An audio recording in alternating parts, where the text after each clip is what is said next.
Only మేము అడిగే weightage ఏంటంటే 70% థియరీతో పాటు 30% ప్రాక్టికల్స్ కండక్ట్ చేసి ఆ ప్రాక్టికల్స్ మెరిట్ ప్రకారంగానే మాకు మార్క్స్ ఇస్తే చాలు అని మేము కోరుకున్నాం. ఈవెంట్స్ పెట్టాలని కోరుకున్నాం మా అందరి సైడ్ నుంచి. అప్పుడే మంచి వ్యాయామ ఉపాధ్యాయుల్ని తీసుకురాగలమని మా అభిప్రాయం సార్.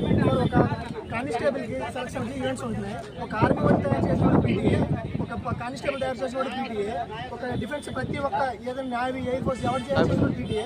అలాంటి పీటీకి ఈవెంట్స్ లేకపోతే ఇంకెవరికి సార్ ఉంటాయి అంటే ఫిజికల్ ఎడ్యుకేషన్ వాళ్ళందరినీ ఒక డిఫెన్స్ ని, ఒక కానిస్టేబుల్ ని, ఒక ఎస్ఐలు తయారు చేసిన పీటీకి మాత్రం ఈవెంట్స్ ఉండకూడదు, మిగతా ఇంకందరికీ ఈవెంట్స్ పెట్టదు. అలాంటప్పుడు ఏం సార్ ఇది కరెక్టా?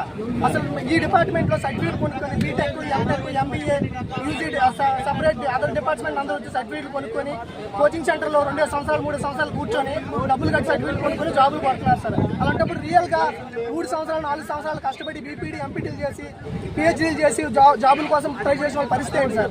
వాళ్ళు ఎంత కష్టపడి ఇన్ని సంవత్సరాలు కష్టపడి చదివి వాళ్ళకి ఉద్యోగం రాకపోతే వాళ్ళ బాధ ఎలా ఉంటుంది సార్? మేము న్యాయం పరంగా మాకు జాబ్ ఇవ్వమని కోవట్లేదు. ఎవరైతే మెచ్యూర్ జెన్యూన్ గా ఈవెంట్స్ చేస్తారో, ఎగ్జామ్ రాస్తారో వాళ్ళకి మాత్రమే జాబ్ ఇవ్వండి.